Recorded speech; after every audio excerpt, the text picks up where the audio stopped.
And we are live. Welcome, everyone. Welcome to this new edition of the DevSecCon Community Call. I'm very, very happy to have you all with me on stage here and to welcome everyone in the chat as well. Today, we are going to talk about a very interesting topic. We're talking about strengthening the software supply chain and open source projects. Why is that important? What are we even talking about that? Some will argue that the supply chain is actually what makes up the vast majority of your software, right? Or the applications that you're creating or running. If you're not familiar with it, the iceberg model describes your applications as basically two layers of unequal sizes. So looking at this, iceberg analogy, what's above the water is basically the software that you're writing or that you're creating yourself. Okay, that's what you can see, and it takes up like 10% of the quantity of what's inside your application. And what's beneath the water level, what you cannot see, is actually all of the third-party components that you're relying on, all of the, the libraries, most of them open source, all of the Docker images, all of the, even the infrastructure layer, IAC configuration and stuff. So that's what's beneath the water level, and that's the vast majority of what's inside your applications. Well, the good news is that now AI impacts this even more. Well, if you consider that LLM-generated code is part of the third-party components, I mean, you could consider that. You didn't write it yourself, did you? So it's definitely third-party, and so as such, it might be considered also as part of the supply chain. So this has two key implications, and we're going to discuss that today with my guests. As a developer, how do I make sure that, well, my supply chain is secure, right? How do I strengthen that? And B, as a maintainer of a piece of software that might land into someone else's, supply chain, how do I make my project secure and reliable for other people to use it? Because, at the end of the day, we all want to run secure applications. So to discuss that today, we have a bunch of fantastic people with me. Welcome, and thank you again for joining. So let me just introduce them, and I'll go by alphabetical order. Maybe it's going to be easier. Ulysses, I'm going to start with you. Hey, Ulysses Gascon, you're joining from Spain. You're a full stack software engineer. You're currently a senior software engineer at Node.js, if I'm not mistaken. You're Docker captain. You're maintaining and contributing to over 150 open source projects. Did I read it right? Libraries, yeah, if you count in the packages, but yeah. That's why, my God, you must have like very, very busy days and nights. And more specifically, you're also a core collaborator and releaser of Node.js, right? Okay. Well, we are glad to have you. We'll hear a lot about you a little bit later. Marco Ippolito, hey, joining us from Italy. Yep. You're a senior security engineer at HeroDev, right? Yep. You're also a public speaker. We see a lot of you on stage, across the world, just like Ulysses and Marek, by the way. Also very, very much involved in the open source world, right? And you're a releaser and part of the Node.js technical steering committee. Is that correct? Yes, that's right. Thank you for the introduction. Yeah, well, we're thrilled to have you. And last but not least, joining us from, I was about to say from the Czech Republic, but today it's not right? It's not accurate. You're joining us from Slovakia because you're traveling. Marek Sotl, thanks a lot for joining and for carving out time of your very busy schedule. We appreciate that. You were just visiting the AWS community days, or was it the community days in Slovakia?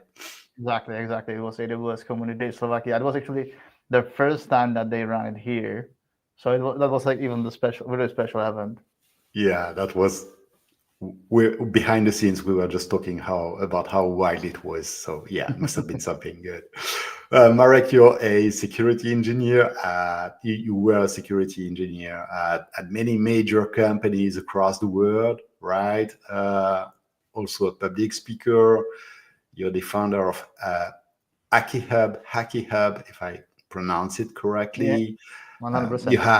You have this amazing YouTube channel. I encourage you folks all to check this out, called Hackitect, right? Exactly. Well, you do a bunch of fantastic videos, and you recently released this this training. I'm going to call it a training platform, if that's okay. DevSecOps.com, is that a training platform? How do you? Yeah, it's one of the things that I'm preparing. It's just a teaser right now, so DevSecOps.com is just a start. Okay, good. Well, we'll hear more about that. Well, thanks again for joining, folks. Good to have you here. Before we actually dive into the topic, just wanted to remind everyone that this call is presented to you by DevSecCon. DevSecCon is one of the world's leading communities around DevSecOps, and we're all very glad to be part of it. If you haven't done so, please visit snake.io/community, and from there you will find links to join us both on Meetup and on Discord. We have a bunch of meetup groups across the globe. There's probably a group next to your place. If there isn't and you'd like to start a chapter, hey, give me a shout. I would be happy to chat with you. We have some fantastic real-life events. Yesterday I was in Amsterdam. We had a fantastic meetup over there. Talked about AI security. We also have this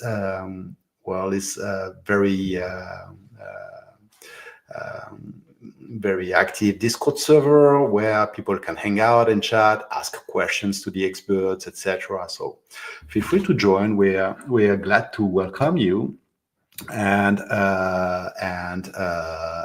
have you as part of the community. Ulysses, Marco, and Marek, let's actually get started now and dive into the topic. So I figured that we should, start by the beginning and just try and define what we're talking about. Okay, so we're talking about the software supply chain. I would like to maybe first ask you, how would you define it and why it's important to secure it? Maybe starting with you, Marek. When you do those trainings, I guess that supply chain is part of the core elements that you're training people on, right? I think that's probably one of the things that people want to hear about and learn about. How do you introduce this topic? How do you, define that when you talk about that to the participants? I usually start with explaining how it fits to overall, business perspective, because everyone thinks that the supply chains are these contracts with your vendors, and when you say supply chain to some manager in a company, they would say, okay, that's my vendors and the delivery chain, but it's also the way how you build the software. And some people know linting and other things. They know SAS, DAS, SCA, other things, but they don't understand properly the SCA, the software composition analysis. So when I'm doing any training, I'm trying to deep dive in how the software composition analysis works. And I'm talking about that it's not just dependency scanning. It's just more things you need to provide information about, not only what you consume, but also what you produce, because your customers will ask you sooner or later. Now, in open source world, it's very transparent, so everyone can see it. But when you are in a corporate environment and you are building your own commercial software, the customers usually can reach you, hey, I found a vulnerability in your software, or I found an issue with a license. And because of that, you need to be able to provide your customers the information about how you built your software and what you produced. And for that, not just to know what you produce, as dependencies and sublibraries and transitive dependencies, you really need to understand your build process. And this is not only about packaging of the software, but you also need to know how you are deploying that, because everything is SaaS, and people usually forget about also this part. Just to have infrastructure bill of material, Kubernetes bill of materials, like just knowing actually not only how you build it, but how you deploy it, and having this metadata about, hey, this is it, this is what I built, this is what I use as a subcomponents, and this is what I produce and I'm presenting my customers. And knowing the whole chain from I consume this dependency and this is what the customer get, and there is no change or no, tampering with the data, or no library that you didn't want it there. And that's the hard part of the software composition analysis. But I want to give also word to other folks. Maybe I forget to say something important. No, I mean, makes a ton of sense. I mean, the deploy part is definitely not something that people keep in mind. It's not a given. So yeah, I think it makes a ton of sense to mention that. I don't know if Ulysses or Marco have anything else I wanted to share about that. I'm also curious to hear about, how security-wise, I mean, some of the components of the supply chain can be specifically targeted, how this can open up path for, exploitations, attacks, and stuff like that. Yeah, this is something very interesting, especially from the point of view of open source maintainers, because even if we produce software, we also consume a lot of software, and this is especially true in the JavaScript ecosystem when you have a very large amount of transitive dependencies. So there are many factors of risk involved that most of the time as a maintainer, you don't look at. And the first one I would like to mention are GitHub Actions. Well, we used to in our pipelines, we use GitHub Actions. And it's very that is also part of our supply chain, and this is something that is not often looked at. And so sometimes we give the recommendation to pin the commit hash of the GitHub Actions for these specific reasons, because otherwise it's very hard, and it's very hard to keep track of what you are installing on your build machines. And in GitHub Actions, it's already very hard to keep track of what you're using, especially if you don't pin the commit hash. So this is one of the, as you mentioned, small mitigation that you can do to prevent that, prevent the issues. Yeah, and I think that everyone is looking for tips like that, recommendations, good practices. So definitely good to have you mention one of them like that in passing, and please feel free to share. I mean, you folks are the experts, and people are here to learn. So I just get an idea when Marco said that. It's like, it's very important, the pinning. I see literally somebody pinning the container dependencies, and even the containers where you are building your software. Everyone say light test or the version. But the version can be, if you don't have proper versioning, it can be a little bit bypassed. There are different tricks how to do that. So not many people are mentioning SHA in the Docker containers when you are building your software, saying this is exactly the build that I'm using for my software. And also with the GitHub Actions, that's also interesting. It's not only about security. The breaking changes can come and you will not know about that, because usually you just call the GitHub action and you don't see the code. You just reference that. And from my past experience, I didn't see many people just going to GitHub action and they will say, hey, I will just review that before I will use it. It's like people don't have time for it. Yeah. It's always the same issue, Do I have a time to do that? Yeah, but if you don't invest the time now, you might lose even more time later to fix that. Ulysses, I think you had some cool story from the trenches that you wanted to share at this point. Yeah. Actually, I think one of the challenges, for many people, is immutability. Interdependencies is super complex, even if you are using hashes and so on. It's still to be little bit of a challenge because not always you get the same results if you install everything twice. So that's challenging because normally, like what happened to many developers is like you evaluate your new dependencies, right? You get excited about installing a new package, and that solves your problem. So you add something new to the supply chain with a lot of sub dependencies and so on. And the problem is that a lot of people forget about the pollution of this software over the years, and a lot of the things that we depend on are not super well maintained, like because over the years, like lost traction, lost maintainers and so on. And you end up having a lot of zombie dependencies or stuff like that that can explode at any moment, right? So something that can be surprising for many people is like, for example, even a well-known libraries. I'm one of the maintainers of Express Library. We just did a security audit recently, like just a few months ago. And we're still discovering things for the version 4, which has been published for probably 10 years. So, and there is already, there is always room to discover new things. And yeah, I don't see a lot of people doing the mitigation, like talking with, clients and discussing with colleagues and so on. And I don't see a lot of people, like trying to upgrade to the latest versions of everything, because also it's a little bit of a challenge and time consuming, right? It's not the most sexy ticket onto the Spring backboard and so on. So it's a little bit of a challenge sometimes to find time for this on the teams, right? A lot of this maintenance and so on. So yeah, it's hard. You have a lot of supply chain things that you have to maintain. It saves a lot of time that you don't need to code and maintain, but in the other hand, it's like you need a plan to maintain that over the time, but it's super challenging. A lot of people are using also like very old versions of Node.js, which also a big factor for issues. So yeah. Yeah. Well, thanks for sharing. Indeed. Yeah, those examples are very a very good way to make people understand how some of those issues can be directly exploited and hence create those stories from the trenches. Speaking of stories from the trenches, I don't want to push it too far, but Marek, I know you used to be part of SolarWinds.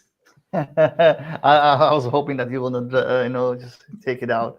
There are very, very interesting things. When Ulysses was talking, I just get like lots of ideas to talk about. I just want to mention that because it's very important before I start with SolarWinds. He said that there are some old libraries with the vulnerabilities. I remember one of my colleagues told me the library is so old, this is not interesting for hackers. We use like Vaadin 7 or something like that, and you say this is so old that developers are not even interested, or the hackers are not even interested.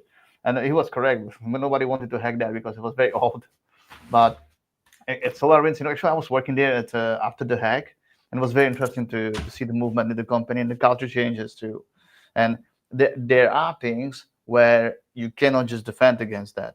Even when you will do dependency management and everything, if somebody operates in your, for example, RAM memory, usually when you're using GitHub Actions, you don't operate a system.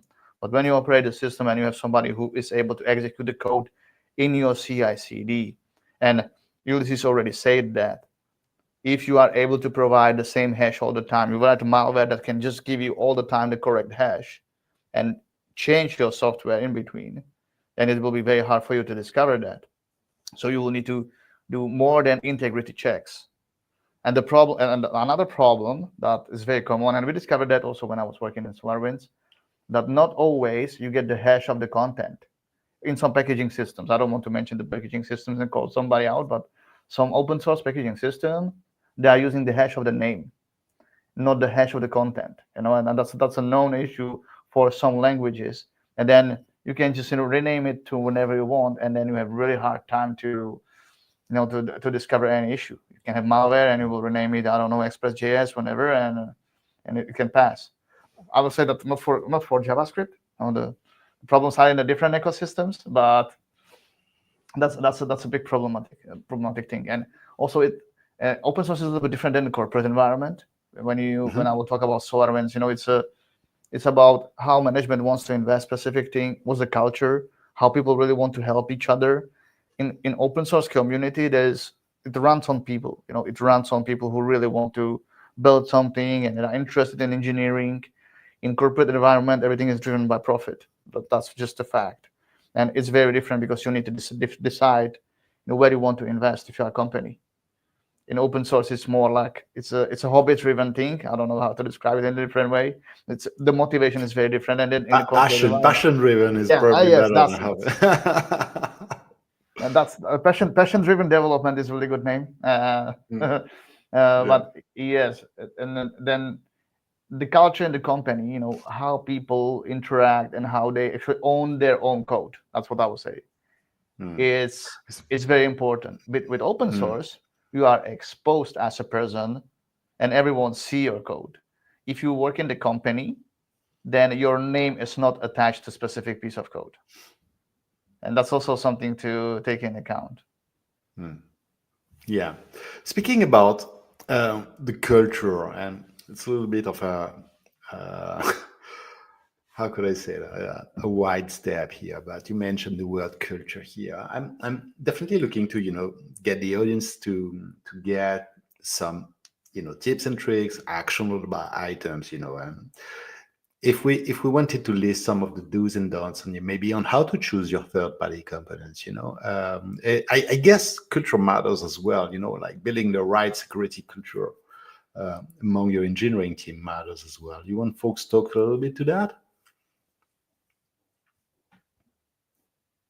I can add if nobody, but we can do free discussion. I like the free discussion.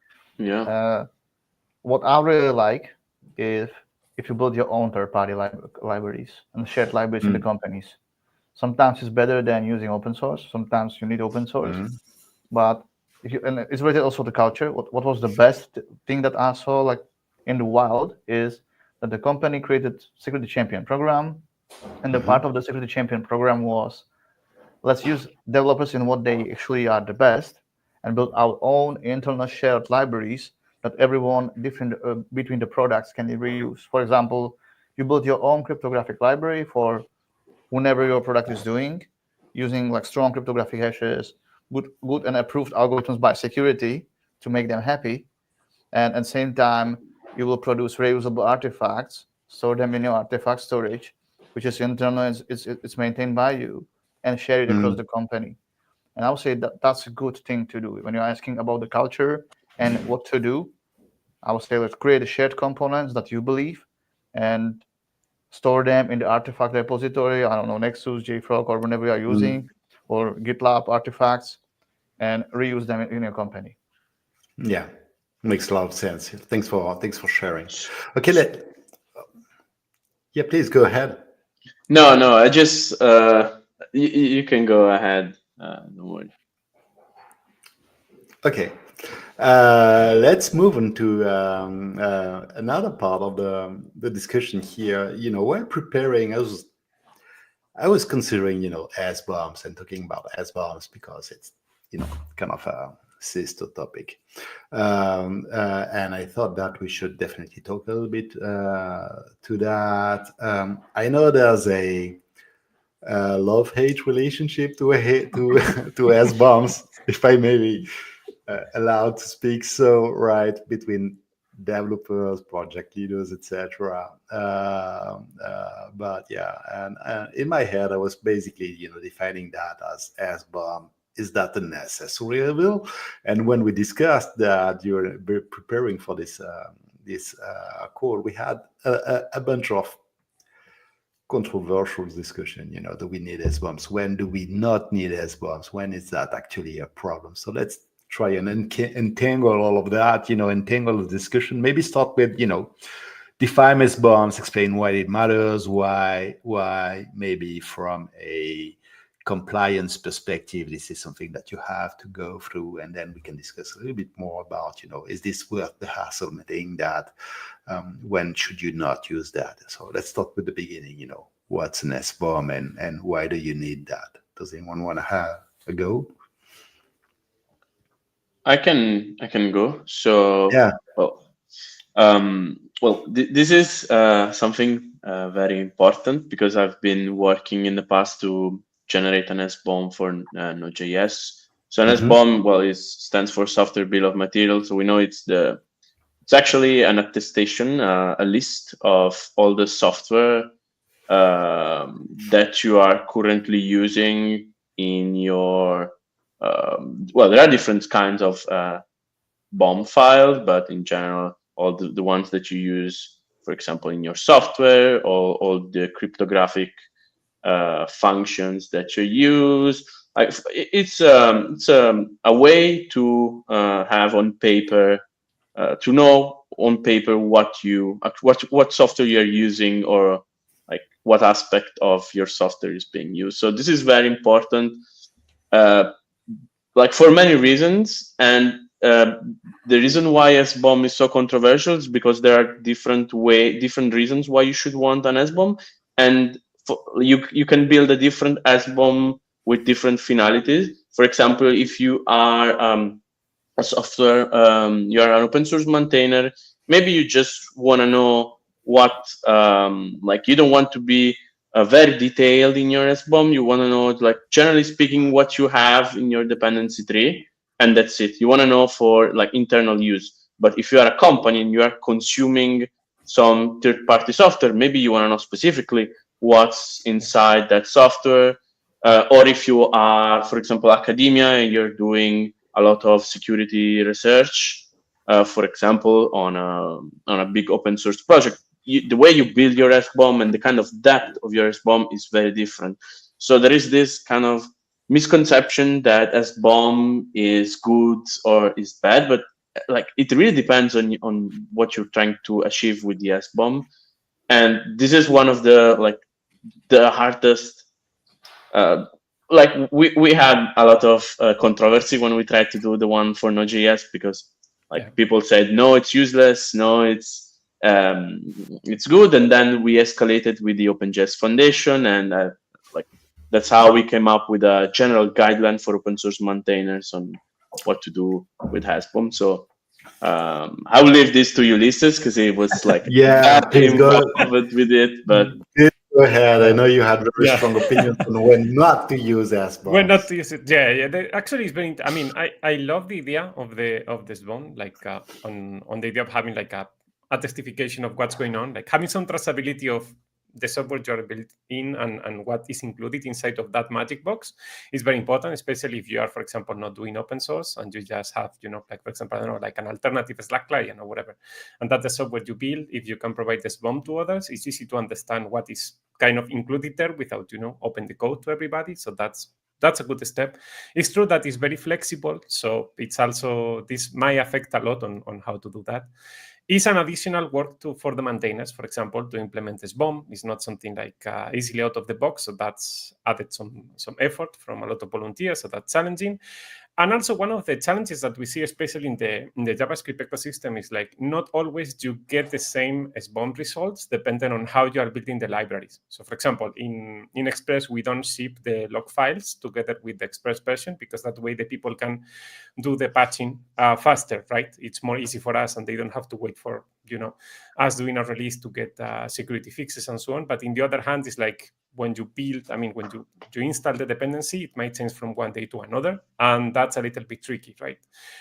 So depending on the log files that you have, as a final user, then you get a predictable result or not, right? But as a library maintainer, for me, making an SBOM might not be the best idea in the world because it's not immutable. So that's one of the scenarios. So if we are thinking of an end user, like for example, most of the developers, in that case, if you're building an a client-facing product kind of thing, then the best is to use SBOM because you have a clear idea of what's going on, actually. And matching differences between releases and stuff will give you a lot of insight. But if you're a maintainer, might not be 100% the best option for you on the variety of the time that you invest on building and implementing this thing and keeping over the years. So well, thanks for sharing. The clarification definitely very very useful. A parallel topic I wanted to explore as well, since we discussed that while preparing for this call, is actually the importance of what we call attestations, right? Yeah. Discuss that. Maybe Marek, would you like to start by explaining what are attestations and why they matter? I will maybe create a bridge from what Ulysses already said, because it's also important. There are different formats of SBOMs for the different use cases. There is like SPDX and CycloneDX. It's also very good to say that. Yep. CycloneDX is more for security engineers. SPDX is just for let's know what is your dependencies. And there is different content of that SBOM, and itself is not enough, because it will tell you what's the dependency and what's the content. not how the software was built.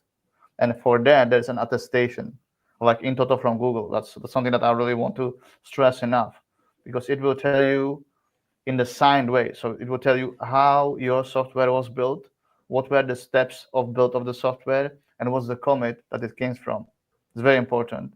And it's signed by the authority of the CI/CD, issuer. For example, even my previous colleagues from SolarWinds, they're now working as a supply chain engineers for GitHub, and they built like in total GitHub Action, which is a very good one, another station, and it basically signs by GitHub certificate that this was created by a specific commit in a specific pipeline with a specific job, and they give the GitHub organization signature at the attestation.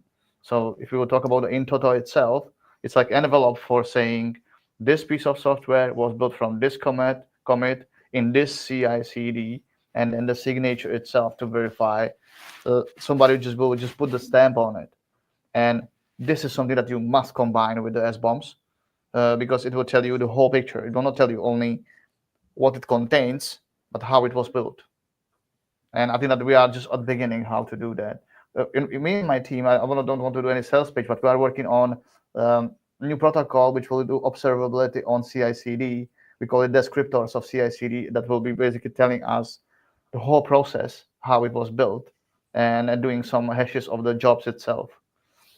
And there are even tools that are trying to do that on like using the blockchain. If I will say this is like interesting case for blockchain, where every job can be signed and hashed with any other job, and it will create a hash chain. Maybe a hash chain is a better name for it, of saying that that's an interesting use case.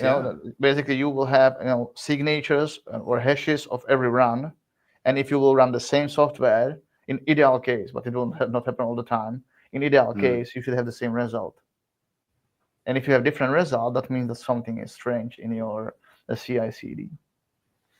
And that's also, you should be able, and there's no system for that yet, you should be able to do really good diffs between the different runs. So for example, if you run the same software twice, and you should be able to compare these runs, not only from the software bill of materials perspective, but also from the attestation.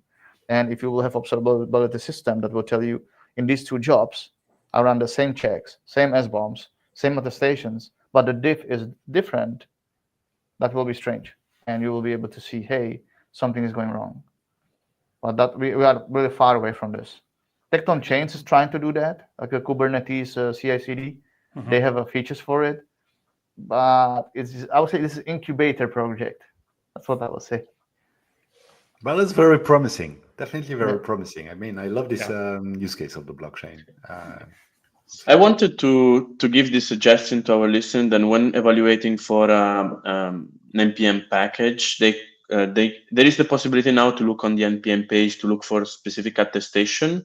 So if it is built on GitHub Action, you can see it when you want to add it. And this is very important because before attestation, like, it's not common yet, but it's something that it's improving with time. But before attestation, it was not possible to track which commit and which source code generated that package that you are consuming. And SBOM is not enough, because I could produce a completely fake SBOM and say, hey, this is the SBOM that generated this code, but without the attestation is not possible. So I think that attestation and the consumer being able to generate an SBOM and validate the content of that software is a good step forward in terms of supply chain security.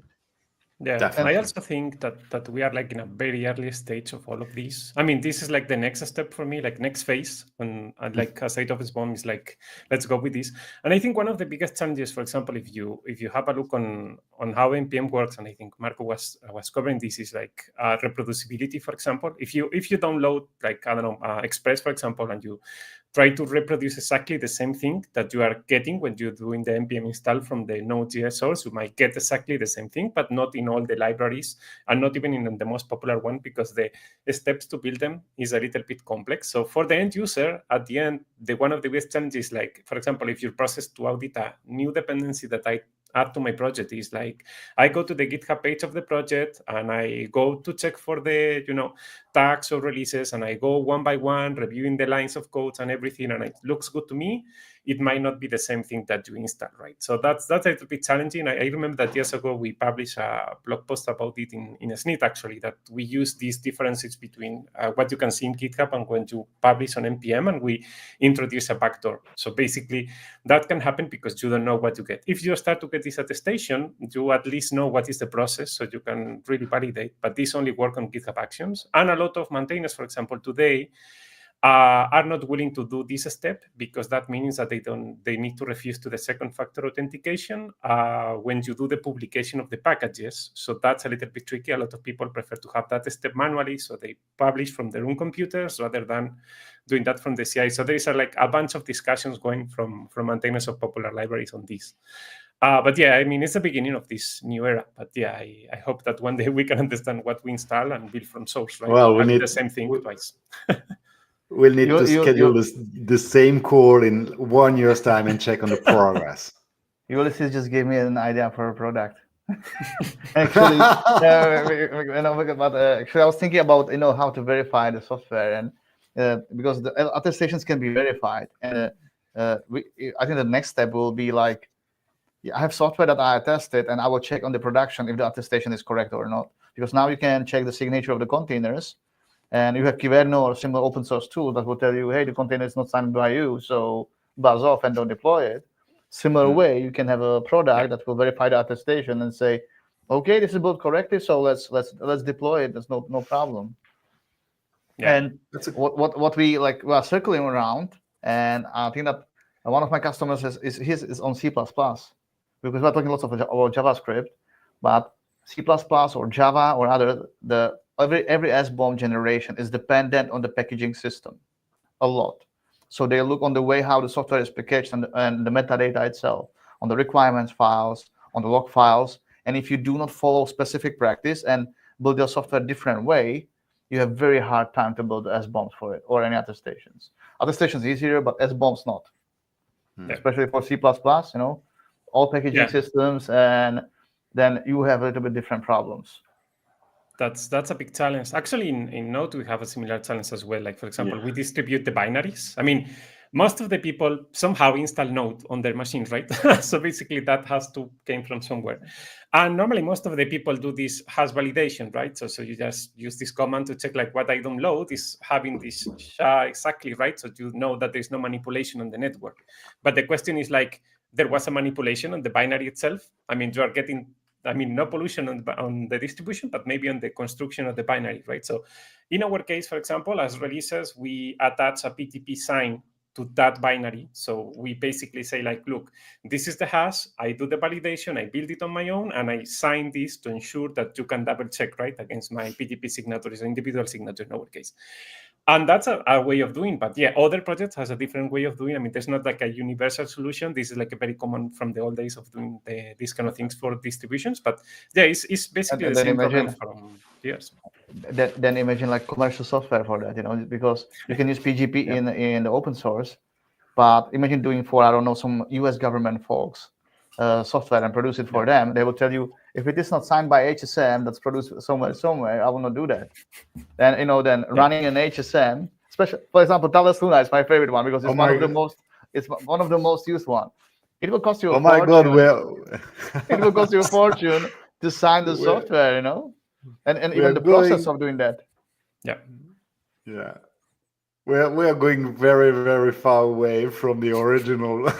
This is how it should be. This is how I love the brainstorm here. I love how we basically just get ideas rolling like that. Yeah. By the way, let me make an announcement for anyone watching that live. Feel free to drop comments in the chat or questions or ideas like that. We are definitely looking forward to engaging with you folks and answering any questions you might have. So we're here for you.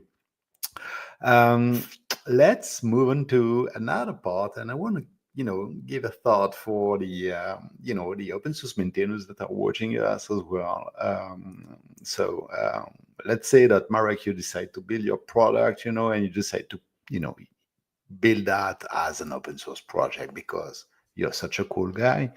The question is, how should you secure this project? As a maintainer, what would you give as pieces of advice to all of the maintainers out there? What are the best practices for them to respect, to follow? If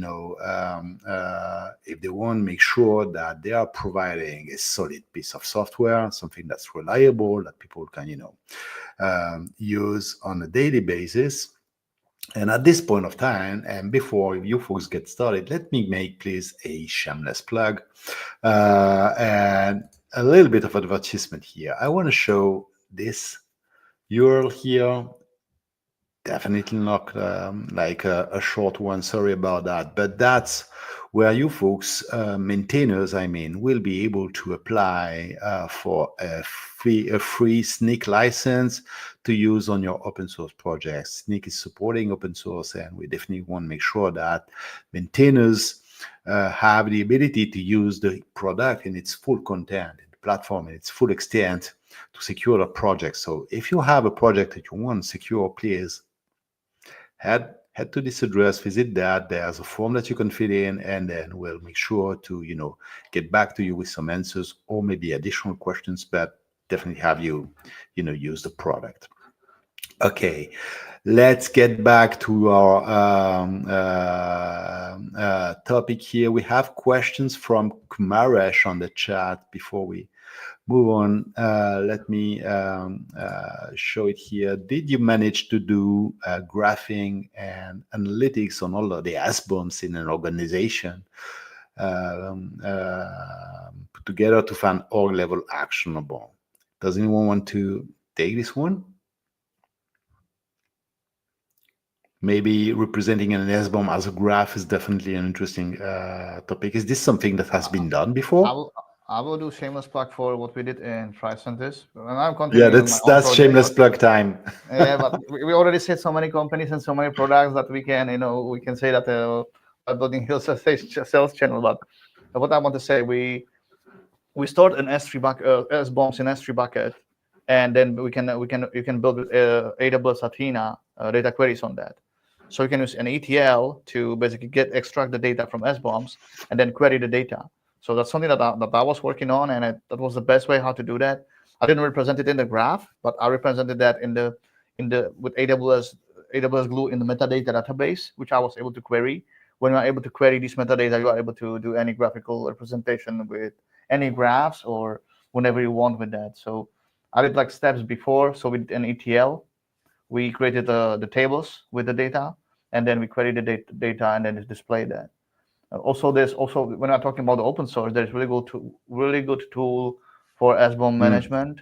It's called Dependency Track. Dependency Track, if you know that one, it's also a very good start if you are looking for some starting point. Good, which also answers one of Kumaresh's question from the chat here, looking for tools out there. So thank you so much for answering that. Let's move on to this new topic about, how should you secure your open source projects as a maintainer? What are the best practices? What are the things you should start with? How do you get started on that? Maybe I don't know.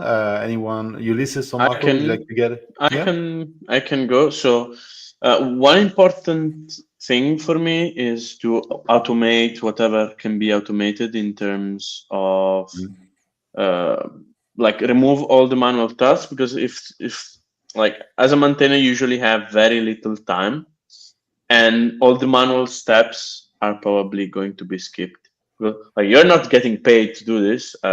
Might as well spend as little time as possible to still provide value.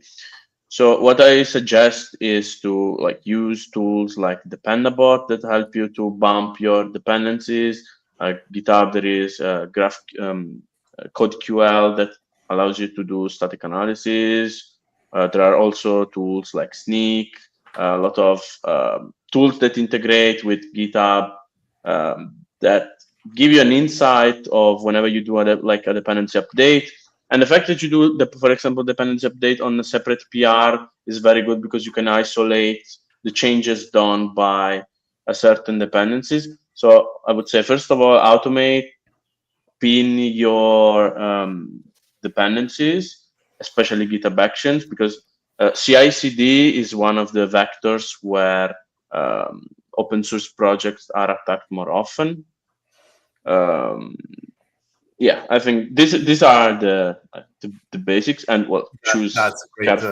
Yeah. That's a great call. Thank you, Marco. And by the way, we'll probably schedule something around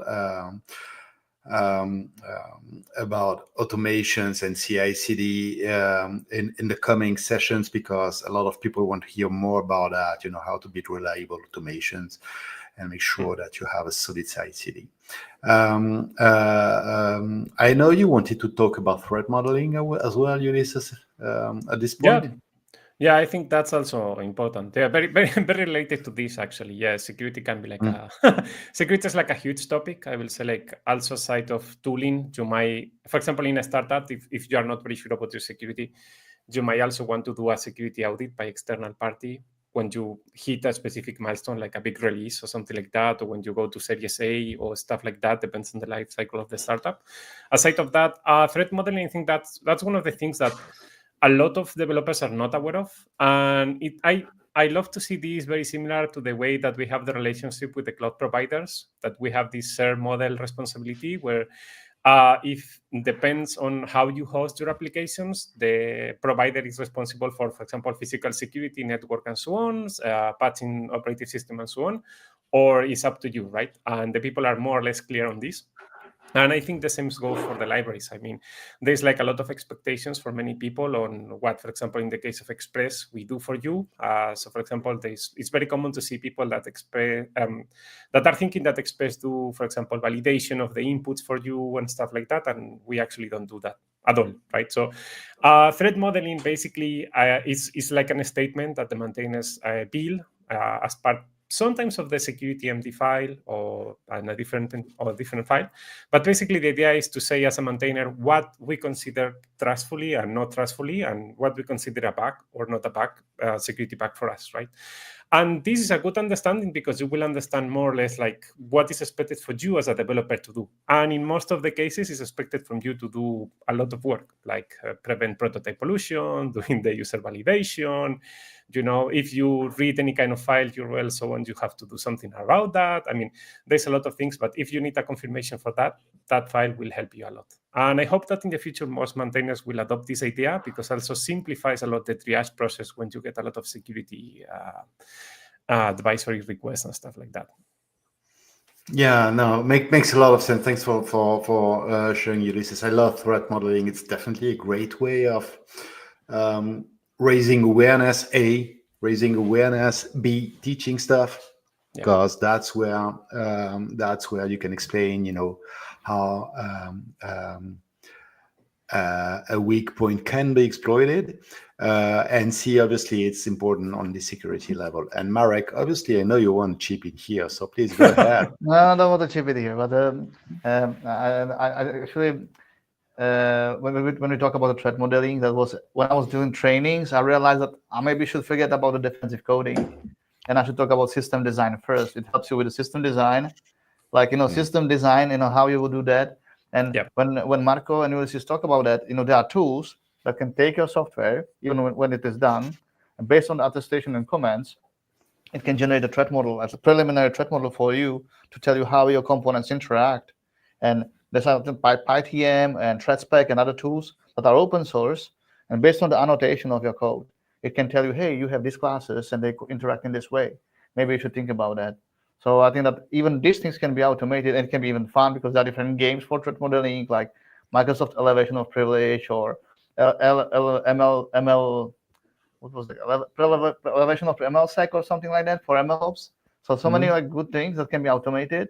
And I don't want to forget about one tip. When Marco talked about the linting and code practices in your CI/CD, if you are a really lazy developer, there's something called MegaLinter. It's an open source. And you can just configure which linters you want to run, and it will execute them for you includes like copy paste of your code, includes the best practices, includes comments and security. There's like 123 linters in there, so it's. Oh, that's fantastic. It's hard to get a green CI with that. No, but you can configure which ones you want to run. Yeah. Wow. And you don't need to take care of that, and it will execute. What is a really good thing, and Snyk started to do that too, I remember, is that they print a report of all the linters in your PR in the table, and you will see which linters are failing, and you don't need to do it by yourself. So you get a report on how you are doing with your PR. Yeah. Oh, that's convenient. Okay, well, thanks a lot for sharing, Marek. Definitely good to know. At this point, I wanted to make maybe a quick dive. I'm just curious, Node.js is like such a fantastic project. Marco and Ulysses, I know you're very much involved in it, especially on the security aspect of it. What does security look like, for Node.js? How do you folks, work on that? How do you collaborate? How does it work? Give us a look behind the scenes. Yeah. So, like something that people have a misconception is that having security in open source project is very hard because it's all volunteer work. So and security for volunteers is something that, like, writing code, new features, something cool, you get credit for it, but doing security in the back rooms is not very rewarding. I'm just showing this question from Abdul. Sorry to interrupt here, Marco, but I think it's more or less the same context, right? He is an engineer at an early stage startup. How do you create a culture of security when you have pressure towards velocity and getting things ASAP? So we're not answering that directly here, Abdul. Sorry about that. But feel free to join Discord, and we can discuss that more. But I mean, to your point, Marco, the light goes towards shipping stuff, right? And not towards doing security. Yeah, but you still need security, because otherwise you cannot ship fast. And when you ship something, then you get hacked and you lose money, you lose trust from the user. So you have to balance. And for example, in Node projects, we have a rotation of every 2 weeks. Someone rotates, for example, on triaging. We receive some funds from the OpenJS Foundation for critical security work. Otherwise, like, large projects need some funds to be able to sustain themselves in terms of mostly security and build infrastructure. So, like, this is a big part of it. Good. Ulysses wanted to chip in at this point, maybe? Yeah, I will say, like, for more thing. I mean, aside of what Marco said, I think something to know about the project is, like, we have a book bounty officially, so you can actually get some rewards. Can be economical rewards and also reputational rewards. So that's cool if you are using HackerOne and these kind of tools. That's fantastic. Please be responsible when you do your research and stuff. That's super important. Important. Responsible disclosure, really please. Thin line between legal and illegal pen testing, but that's another history. Yes, I think that's important. Understanding that most of this is done by volunteers is a tricky thing, because when you are hoping to have a huge fix in just a couple of hours or a couple of days, it's hard to get it. That's a very different sell from the commercial software. And also as a maintainer, I would say, like, sometimes it's challenging because we as well have a supply chain.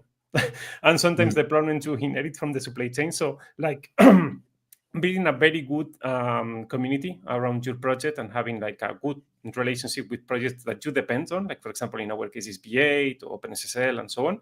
It's important for us because we can anticipate what's going on, without disclosing prematurely. But having heads up, like, it's going to happen something in the next 2 weeks, help us the volunteers to prepare their lives to having many hours. And it's challenging. Also, doing releases in Node is like a full history on its own. It's like we have a document of 20, I think it's now 20 steps, or close to 21 steps in the past. Wow. And it's a very long process because because we have a different versions of Node.js running at the same time. So you have to, when we do the validation, you have to bring test patch to all of the releases, and sometimes you need to ship it with more things and stuff. And it's a full complex work, and nobody wants to do a bad release because millions of people will complain to you. I mean, yeah, that's in a matter of seconds. As soon as you publish, you get a tweet. Probably in the first 2 minutes, someone complains, or you just that's the Webpack, or success. People look at you. Yeah. But I mean, to your point, a bunch of people are like, how do I help open source? How do I participate? Bug bounties, folks. Bug bounties. It's fun. You get rewards, and you definitely help the project like that. But again, with responsible disclosure. Well, thanks a lot for sharing. Anyways, it was super interesting. Time is almost up, folks. And I do hope that we have some time to go over time, because I want to discuss, maybe as a last topic, the impact of AI in this context, and more specifically how well, we all know the way we write software is evolving. We all know that the way we do it today is probably not the way we do it tomorrow, even though today we're using LLM generated code. The next generation of agentic based or agentic powered approach is coming as well. So my question, and my candid question to you folks, is how do we manage that from a security perspective? What's the impact of that if you consider that those LLM generated code, or tomorrow those agents, will be part of third-party components? How do you manage security around that? What are the do's and don'ts here? Who wants to go first? I can, because that's a topic that I'm like solving like every day right now. And I want to talk about code vibing and everything. The problem with the current LLM, because I know that it will be a very controversial topic, because some people even call code vibing. And we love controversy here. No, because some people say code vibing is here for a very long time. We're using Stack Overflow and waiting what will happen after you copy paste the code. And that's true. That's true. But what is funny, that you can generate like really good and very bad code from an LLM.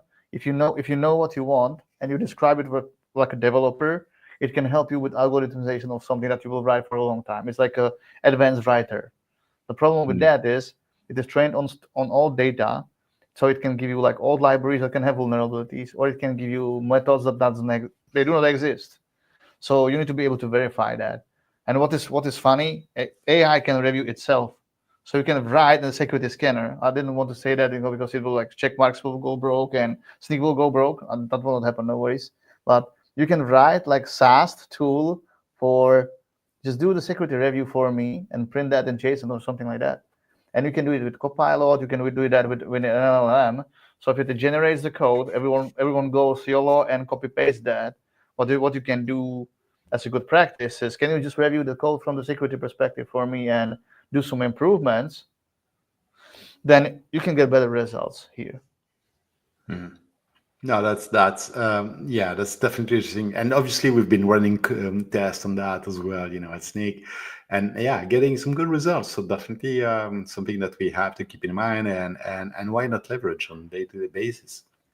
You can do, and what also is good when you are producing software now, because there's some vulnerabilities in GPT now, right now. They have some open source libraries. There was a vulnerability in ChatGPT, or some application called ChatGPT, and calling that at the endpoint. It will be really, really needed to have ML bombs for AI bombs, because we talked about the S bombs, and we forget about this topic. I think that now it's a sci-fi for lots of companies, but very soon you will need to also be able to track the models that you are using, the version, the architecture of the model, where you run it, the data sets that you use for training. So that means, are you using OpenAI, or are you using AWS Bedrock, or are you using ChatGPT endpoints? And which models did you utilize for your build? Because it can be vulnerable, and maybe you will say, okay, maybe we need to change the endpoint, or we need to like change a different model. So, and that's something that will come. That's probably same supply chain issue, That's probably part of the future of supply chain. I totally agree with you on that. Like I see the ML model just as you would see a binary file. Like, would you would you trust blindly a binary file downloaded for the internet?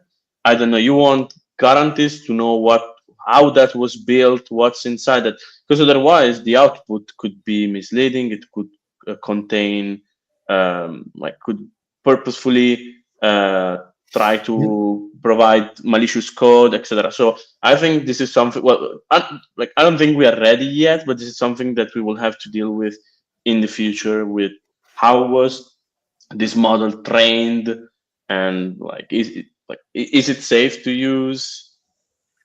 And yeah, I mean, totally with you on that. And we're talking about science fiction in the future here. I think that Actually, now I will chip in. I will just stop you. Sorry for jumping in, but it is not sci-fi because there is go to the open source library called. That was my point. That was my point. That's called Model Scan. It's called Model Scan. And pickle files have serialization issue when you are loading them in the memory, and you can write malware. And when you are loading your model, which will execute in your server, because there is no signing process. Again, there's no signing process and verification process for the models itself. If they are not signed, or there's no verification or attestation for the models right now. So when you are loading them in the memory, especially the Python-based or pickle files, they have lots of problems. And when it is being loaded, there is a very known serialization issue, which is not solved at all because of the nature of how it works. So what you should do, even in your CI/CD, you should scan the serialization of your models when they are loaded. If somebody just can run a malware with that. So what Michael said is it's 100% true, and it's not even sci-fi. It's just it's like already today. The reality of nowadays. Yeah, I mean that's well, both exciting and scary. So yeah, I'm very glad to discuss that as part of this call. Okay, well, I think that we're at the end of all of the topics we wanted to discuss together today. So thank you so much, Ulysses, Marco, and Marek, for your time, for your expertise. We learned a ton of things today. We learned about what is the supply chain, how you can make sure that you're using secure third-party components as a maintainer, how you should secure your own projects. We had a ton of digressions, a ton of brainstorming on new ideas and stuff like that. I mean, for the folks out there who are watching it, I wouldn't have caught like 20% of all of what was said today. It was so wild and rich. So don't worry, I'm going to write a recap blog and post it for the community. So you'll get a recap. So thank you very much again for all of that. I just want to remind everyone that we'd love to hear from you. This is a bit.ly URL here. If you follow it, maybe we can also paste that. And would some of you folks please be able to copy paste that in the chat while I speak. This is where you'll find a basic Google form that you can answer. We're putting you on. Well, first of all, we're asking you to rate this session. Please rate this session. Give us a heads up, and give us an idea on how you liked it, and also a heads up on the topics that you'd like to hear about in the future. We are very much looking forward to it. That's how we build the content. That's by asking people what they want to hear about and how we can best help them. As I said earlier, we're going to raffle some swag for the participants here. So feel free to participate, and we'll be happy to gather your thoughts. Well, if you haven't done so, please visit snyk.io/community and join the DevSecCon community. There's a Discord server. There's a bunch of chapters out there across the globe where you can get into real life meetups, have some cool talks, drinks, pizza, etc. Meetup style.